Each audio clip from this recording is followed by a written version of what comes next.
Welcome to the 28th episode of the Shaffer Creative Podcast. I'm your host, Todd Shaffer. In this episode, I'll continue my conversation with character animator Chris Wieme. The winds of change are in the air. Our family is entering a new season of creative life, and over the next few months, there's going to be some changes to the Shaffer Creative website and podcast. If you've been a regular listener, the most noticeable change you'll see is that the weekly podcast will become a monthly podcast. Producing fewer podcasts is going to give me the time to develop some of the new things we have planned for Shaffer Creative. In our last episode, Chris Wieme gave us a historical perspective of his education and career. In this episode, I asked Chris to share with us some of the most significant lessons he learned in his career as a character animator. I think be fast. Yeah. There's always time to make the drawing pretty afterwards. Yeah, that's a huge benchmark, I think, that a lot of animators don't make until much later in their careers. Yeah. I think in the beginning, I was one to take the layout pose, put my own spin on the drawing, but spend a lot of time on it. Way too much time. Yeah. And you would force your animation to fit into those layout poses. Yeah. Which, of course, sometimes you need to hit it. They want the layout pose. But at that time, I was so green. It's like, okay, I have to be on model. That's like part of second year. It was like, be on model, be tight with your drawings. But in actuality, it's kind of like blending the two together. You just got to be fast in the beginning, then take it down. Right. Tie it down, yeah. Yeah, we talked about this with some of the other animators, that, especially Phil. The speed is so necessary for you to be thinking in terms of acting, and it's almost like what Stephen King says about writing. He says your first draft is just complete garbage. Just don't expect anything good to come out of it. Because where it actually sings is in the rewriting. That's where you pull it all together. And I think animation's sort of the same way. You just got to fly through it and be intuitive and loose about it in order to get the performance. And then you come back and you do the hard carpentry work to get it, on model. Oh, yeah. You like to say half the work is done in rough, but like... Yeah, right. Yeah. Yeah, man. So... And the animators who don't get that, they're the ones who are stilted and struggle the most to get performance. Yeah. You really got to loosen up in order to get good. And I think, what's really cool about being fast, getting your stuff out really quick, is like your mind kind of puts stuff together for you. Do you know what I mean? It's like if you're using construction, which... in your first loose pass, you kind of half-heartedly are. Right. Right. But, you'll give yourself ideas like, a little like thumb rub here on, on a shirt or something, or that, could very well just be a held cell if you wanted. Yeah. But if the character's struggling with something, why not put something small in there? Right.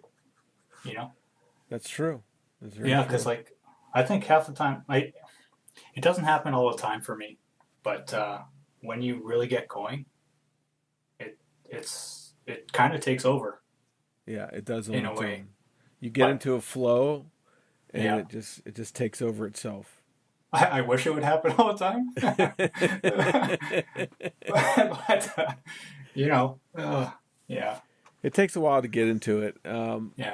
I've always found that the longer you spend on making a drawing on model and pretty and strongly posed, trying to get it down into the more effort you put into that drawing, the more you're not going to want to throw it away when you even know you're supposed to throw it away. It's too pretty and precious, so you try to make it work.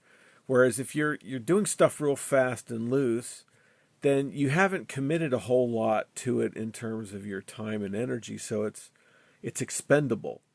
And as long as it's expendable, then you can start trying other things. You can say, you can go into it and then you do 12, 13, maybe 25 drawings, real rough, and then you think, hey, you know what? What if I did that? And so you take that and set it aside, and then you go do it again with Yeah.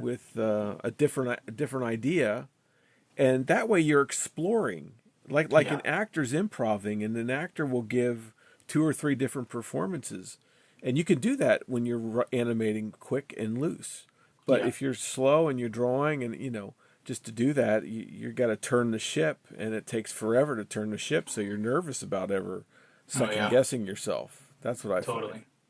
I think once it's rough approved, like we're doing, I think that helps the animator's confidence too.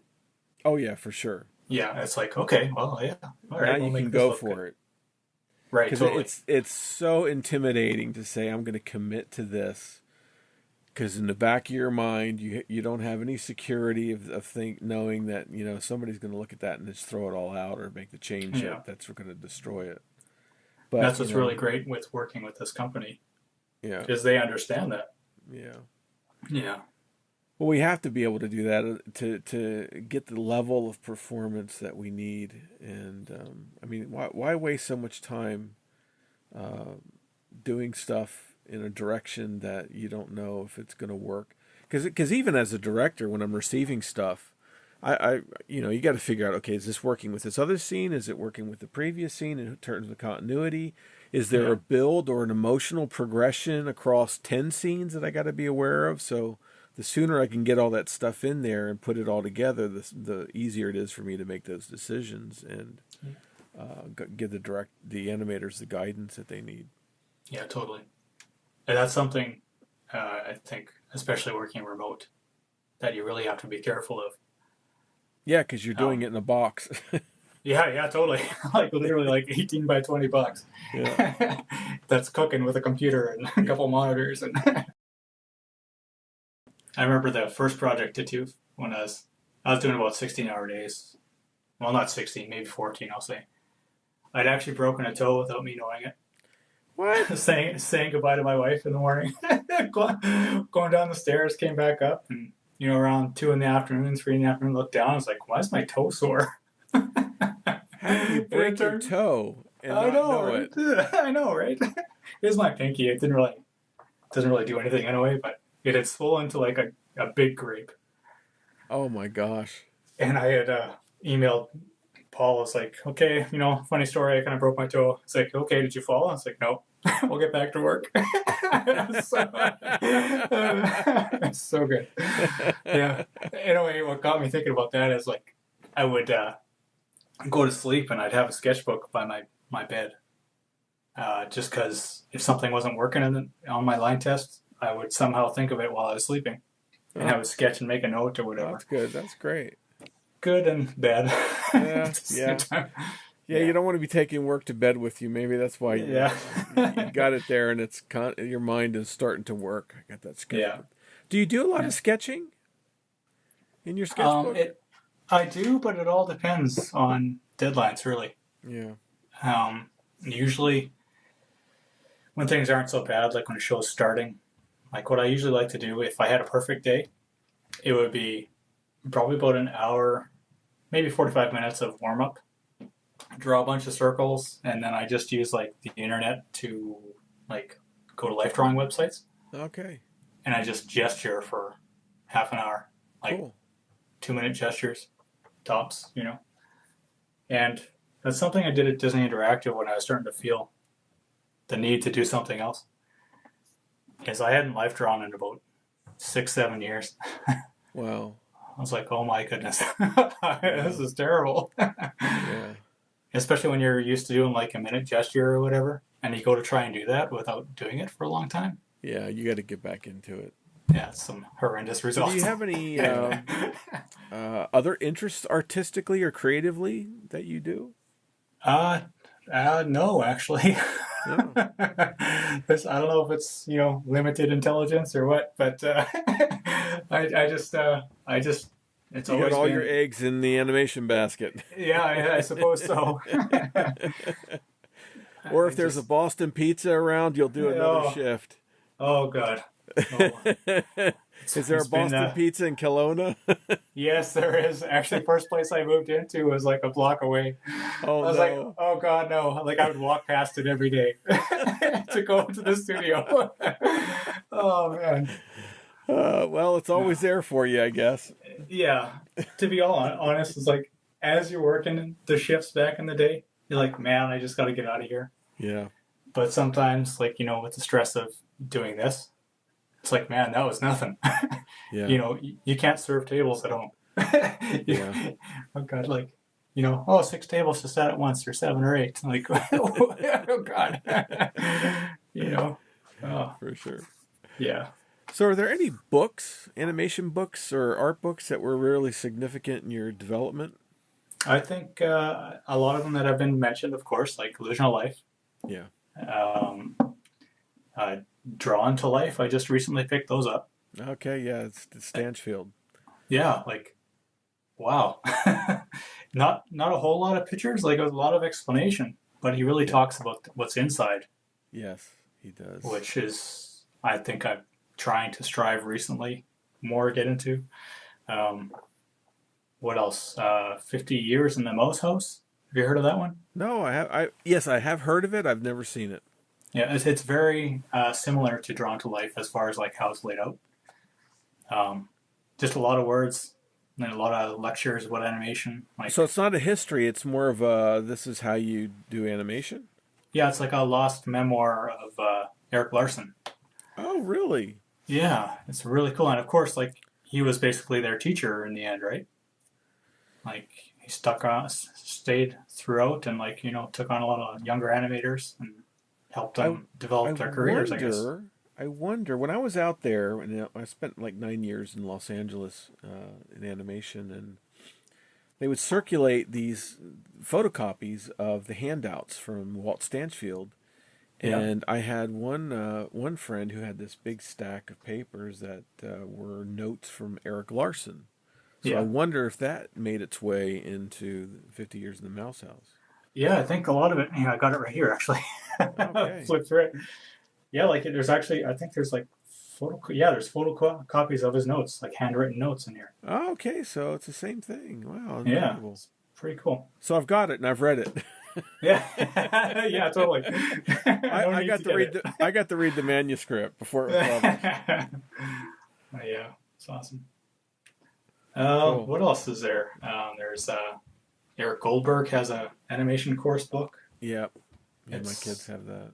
yeah, it's pretty small, but I think it's another way of thinking, right? Yeah, Well, for it's sure. similar, but he has his own unique style. That's for sure. Yeah. Yeah, Yeah, it's all helpful. yeah. Um, I think other than like actual written instructional books, I think it's really important to keep yourself inspired. And how do Like, you do that? just like finding artwork, or like I have an animation book from the Walt Disney Studios. It's just photocopies of drawings. Hmm. It's no instruction in there, Okay. but it's like looking at their still frames. Yeah, They're that's just true. That's something I try to teach whenever I do teach painting or animation of any kind of. yeah, You got to you got to build this mental visual library of work that you've seen because you learn by digesting. And I think one of the great things about social media, especially something like Instagram, is that it feeds you. yeah, If you're following the right people, you get inspired every day with fresh and new material from people who are doing amazing stuff today. yeah, and so inspiring and intimidating at the same time. Yeah, it can be Yeah, intimidating. It's like, yeah, you're 14 and you're doing that? Good I know, grief. right? These youngsters, they're like dynamos. Yeah, They can be. yeah. So, do you have an Instagram account that we could follow? Yeah, actually, I just started. Oh, good. I haven't posted uh, much on there yet. It's just like street drawings or like, some of the warm up sketches I did. I think I have like posted like five, five posts so far. I just recently started, like probably about 2 months ago. So, what is your Instagram? I think it's just Chris Weeme. Chris Oh, dot really? Weeme. Yeah. Chris.Weem. Keep it simple. Yes. Yeah. So, Chris.Weem. yeah.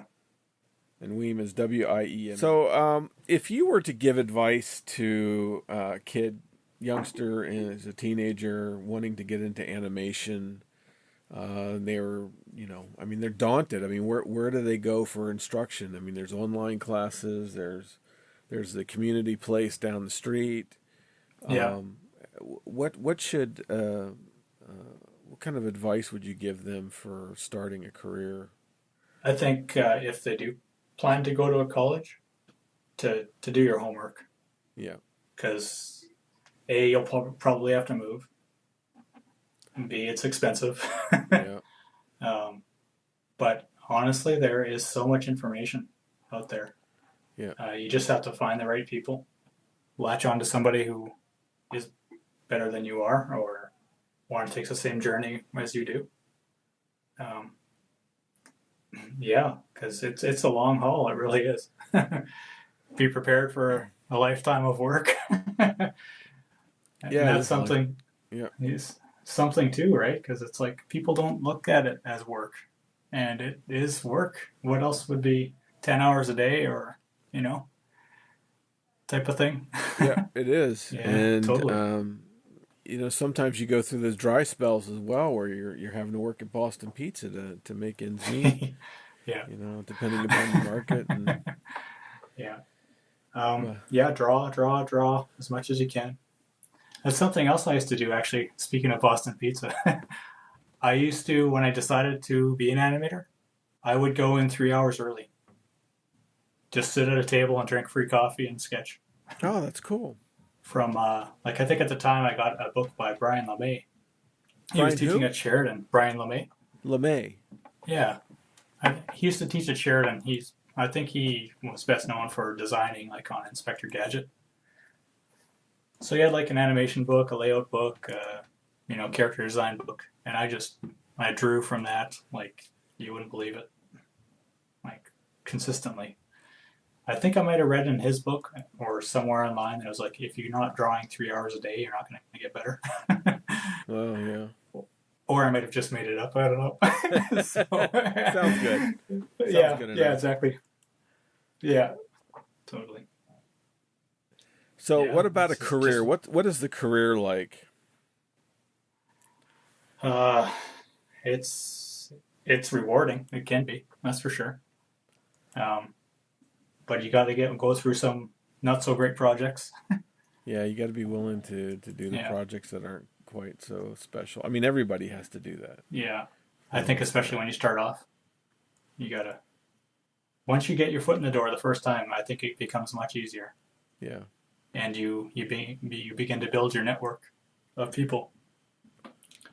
I think I've only like really like sent out my demo or a test once.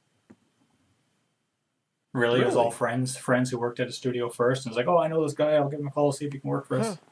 It's yeah. Like I built a demo reel like just in 2016 when I was trying to land a project. So yeah, I mean, I've been very fortunate. It's amazing to me that you've been able to carve out a career in Regina and Saskatoon and Calgary and Vancouver. Well, not so much Vancouver. Vancouver's got a lot of stuff going on, but you've been able to do that for all those years. Yeah, mostly in places where you wouldn't think you'd be able to make a living at it. Yeah, very happy. and to develop yourself at such a skill level that you have is phenomenal. I'm dumbfounded. Thanks. Sometimes it doesn't feel like it though. We all struggle. We all have our struggles, but yeah. No, I mean you're really one of the aces I think that is around today. Oh, thanks. Being able to do the kind of work that you're doing, and I've appreciated being able to work with you. Oh, you as well. I appreciate the short, quick messages. Yeah.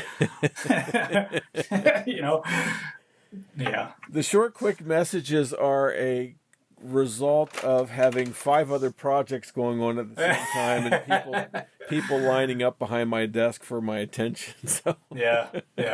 Totally. So sometimes I get very cryptic depending upon how busy my day is. Yeah, and all depends who you're talking to, right? Yeah, So yeah, do I got to be short and sweet or what? yeah, Super blunt? Yeah, well, that's actually one thing that reminds me of life drawing. We had an instructor who English was her second language, and just the honesty that came out, it was amazing. Like not everybody appreciated it, but yeah, I think that's one thing I can appreciate, especially being remote, is like tell me up front what's wrong with it. yeah. You don't want to be And guessing. That to me that yeah, doesn't serve any artist if you're leaving them guessing or leaving them without the information that they need to improve or to tackle the problem that's before them. yeah, yeah, totally, totally. And if you have questions, don't wait and ask. Like, what are you gonna do? You're gonna do what you think is right, and And then waste all that time. yeah, send it in a day or two later. It's like, what did you do here? you know? Yeah. yeah, yeah. Well, it takes a few times, so at least you only think it's a few times till you learn that lesson. so, So yeah. is there anything about animation that you're really passionate about talking about, or something that you're concerned about that you want to Um, raise? I I think it's well, I most TV animation. Um, I I really strive for the feature length. Obviously, I really try and push for that quality. Yeah. Um, it's I just wish there were a lot more projects that could allow the time to do that. Yeah. Um, but I don't know. Take every project for what it is and learn from it. Yeah. Say if you've got a flash show you're working on, try and learn exaggerated timing or how important poses are. Right. Because once you try and get it to the better quality stuff, you still got the poses there. It just becomes a moving hold, for instance, Yeah. or something like that. That really shows that the character is thinking. That's right. Um, yeah. Um, just basically learn what you can, Yeah. because it's everything's a learning opportunity. Yeah, Um, that it is. Hey, you might not like it. did you ever try 3D? Have you dabbled in that? Very, very limited. They actually had us do a little bit of work at Disney Interactive just to learn 3D because they saw that the 2D part of it was dying. So yeah, they just gave us some rigs, like just a facial rig for lip sync purposes, and do a little bit of acting there. But yeah,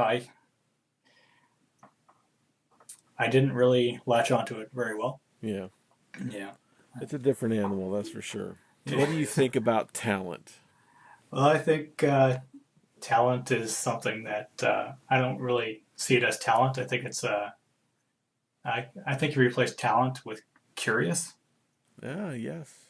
If you're curious about something, you'll only get better at it. Right. Um, Yeah, it depends on the depth of your curiosity. yeah, yeah, totally. If you're going to spend time doing something, of course you're going to get better at it. But to say someone's talented, especially after doing it for how many years we have, Yeah. and you can just draw that in like 5 minutes, why should I pay you for it? That's a hard pill to swallow, Yeah, in it my really opinion. is. Yeah. Most people, if they ask of something, I'll flat out say, "What do you want?" And they'll say such and such, and say, "Okay, that'll maybe be this much money." What? It Yeah. just blows them out of the water.